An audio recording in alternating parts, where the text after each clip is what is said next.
What's the hardest thing about writing? Well, it's getting started. Maybe you're having a hard time coming up with a story idea, or you're stuck on where to take your story next. If you want a way into a story or a way through, I have 9 story starters to help you. This free PDF is full of story seeds and prompts to get you going. To download your 9 story starters, go to nancypanuccio.com/start. That's Nancy with an I, Panuccio with 2 C's, nancypanuccio.com/start. How do we create atmosphere in story in a way that evokes mood and simultaneously reveals the inner life of your character? Well, you already know how to do this. I'm your host, Nancy Panuccio, and on today's episode of Writer Unleashed, we'll talk about what you instinctively know about creating mood and atmosphere and how to use your instincts to create it on the page. And we're going to do a writing exercise at the end of the episode, so have your pen and paper handy. Let's dig in. Writer Unleashed is for you, a writer who has a story you want to bring onto the page and into the hearts and minds of readers. I'm Nancy Panuccio, writer, editor, and writing coach. And each week, we'll explore techniques, mindsets, and inspiration for writing stories readers can't put down. Thanks for spending some time with me today. Now let's begin.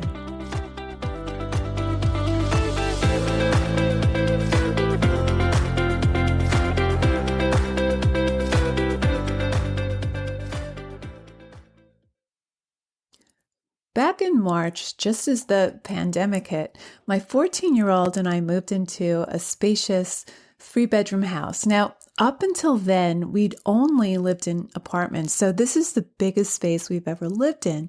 Now, our house was built in the 1920s, so it has 4 different dining areas. We have a large dining room, we have a den, we have a large enclosed front porch that can be heated in winter. We have a backyard deck, and we have a huge kitchen for the first time, the biggest kitchen we've ever had. So we've been busy filling all these rooms and spaces.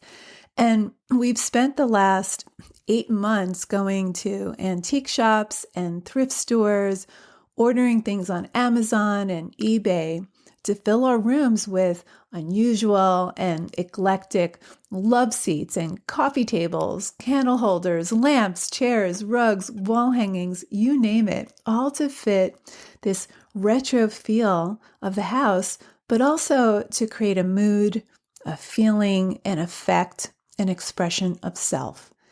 In our living room, for example, we have a big 90s style jukebox as our CD player. My bedside lamp throws flower-shaped lights across the room. I love it. It just calms me down every night. Now, my kid loves to hang strings of lights around our windows, so our den has icicle lights draped around it, and his room has lights that change color. So our house is still a work in progress, but we're enjoying the process of reinventing and continuing to create our own atmosphere. So we are masters at creating atmosphere. We do it all the time, and we do it for a number of reasons. Number 1, expression of self. We've all decorated a room, an apartment, a house. We paint our walls certain colors, eggshell white. Maybe we paint a wall red or seafoam green. We select all the details. We choose furniture for their color, their texture. We hang paintings or photographs on our walls. We throw down an area rug. We fill our patios with particular plants and flowers. And we do this all to create a certain atmosphere.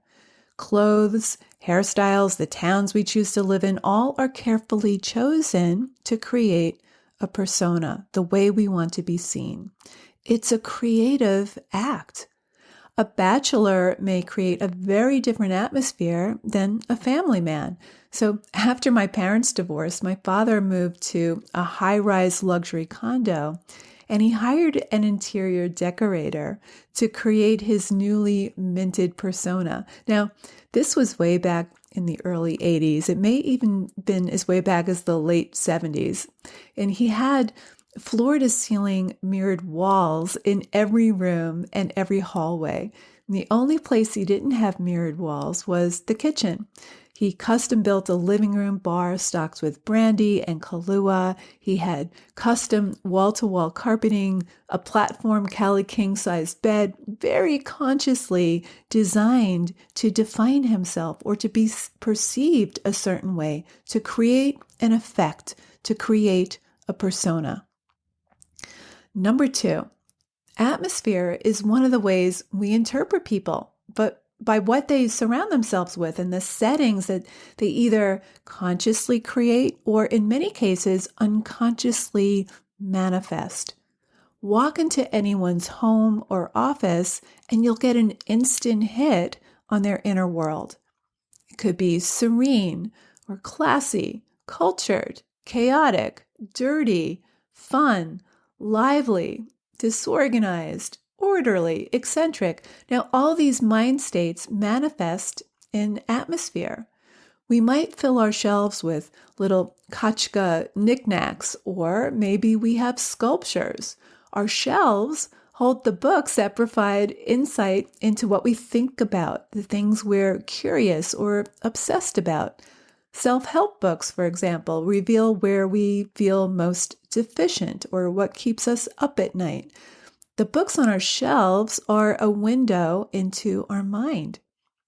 The atmosphere we create, the things we surround ourselves with, reflects something deep inside us. As Charles Baxter once said, when we look at things, things look back. Number 3, we manipulate atmosphere to make us feel the way we want to feel. So maybe we want to feel calmer or more festive or clear-headed or sexy. We know when to dim the lights, to light candles, to play Chopin versus Freddie Mercury or the Dust Bowl Fairies. We know when to declutter the kitchen counters. Now, when I was living in Midtown Manhattan on 2nd Avenue, I lived on the 2nd floor and there were 7 lanes of traffic outside my windows every day. And if you ever spent time in New York City, you can imagine what that sounded like. Cars honking and ambulances and fire engines tearing through Midtown all day and into the night. Now, I loved the energy of the city. I loved living there, but I also like to feel calm, and I was working from home as a freelance writer at the time, so I needed focus. I needed peace. So I'd play classical music all day while I worked, and I had a sound machine that gave me my choice of rain or ocean waves or birds chirping. And at night, I lit candles. I had a red light in the center of my space, and this made me feel the way I wanted to feel, calm and peaceful. So we manipulate our atmosphere to help us feel the way we want to feel. But as much as atmosphere reveals us, number 4, atmosphere also creates us. So the food that permeates our rooms from our kitchens, or the Indian restaurant on the ground floor of our apartment building, the air we breathe, the chatter of people who walk the streets below our windows. So there's a feedback loop. We respond differently to different stimuli. Cities might stimulate or overwhelm us. Beaches and mountains might invigorate us. Lakes soothe and relax. Clutter can raise our cortisol levels and make us feel scattered and stressed. Now, when I was in my early 20s, I had an interesting experience. My boyfriend at the time and I were house sitting for a retired couple, the Jacobsons, who were friends of his mother's, and they were away golfing in Scotland for the week. And they hired us to feed their cats and stay in their house for that week. And They had a big ranch house overlooking this beautiful marsh with cattails blowing in the wind. And in the distance, the train passed several times a day. And it was just far away enough that the sound of the train whistle was soothing and distant. And they had plush white carpeting in the sunken living room. They had floor-to-ceiling windows overlooking miles of lush marsh, and it brought in this flood of natural light.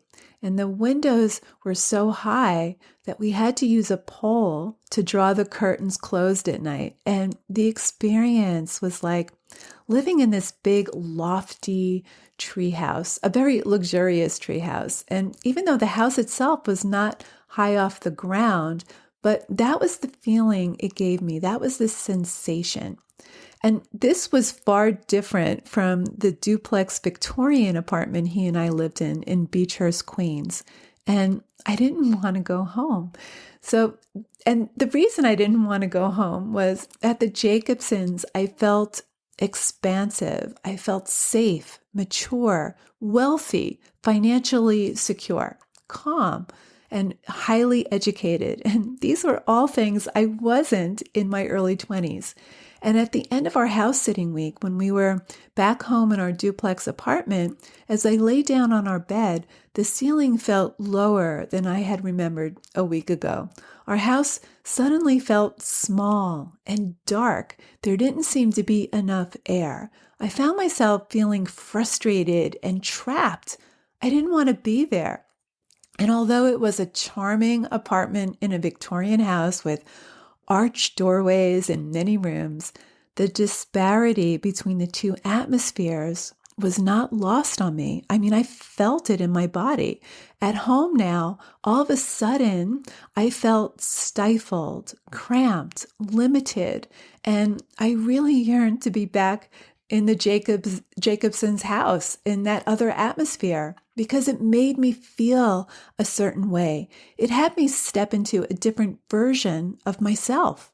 So we create mood and atmosphere, but it also, in many ways, creates us.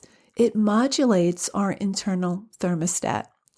Our physical landscape reflects our emotional landscape. And this is one of the thrilling things about atmosphere and story. It conveys emotion. It invites the reader to feel a certain way. It also reveals the inner life of the character.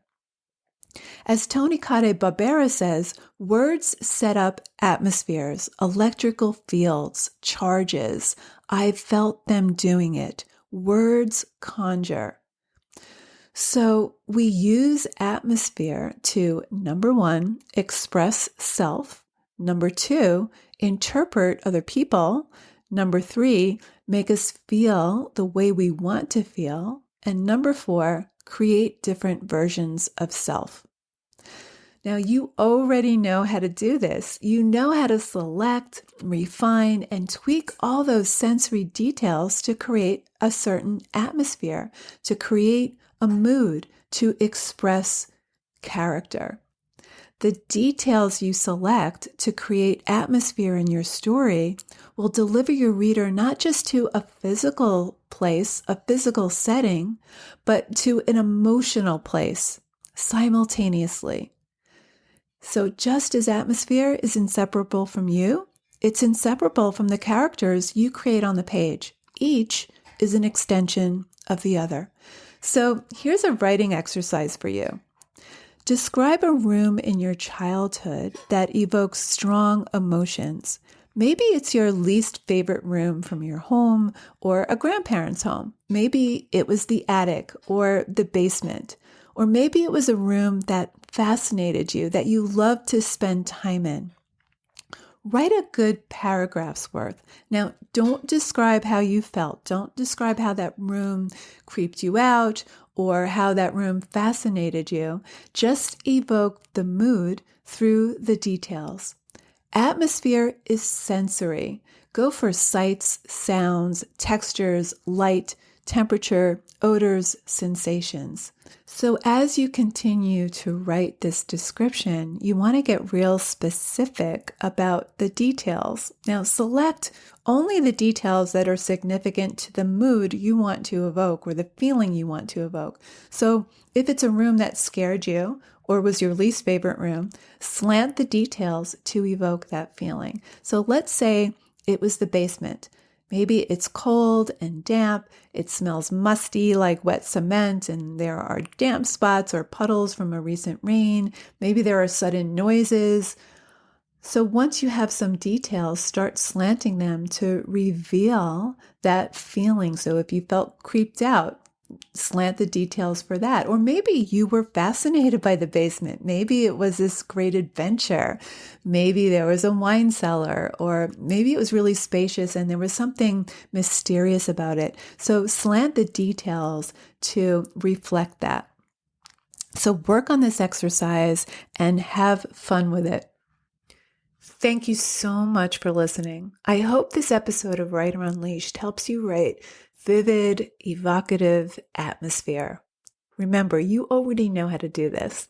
Now, don't go anywhere after the show without subscribing. And if you're on Apple Podcasts, please leave a review to help make Writer Unleashed more visible to other writers. As always, you can find important links and details in this episode's show notes available on nancypanuccio.com/podcast episode 28.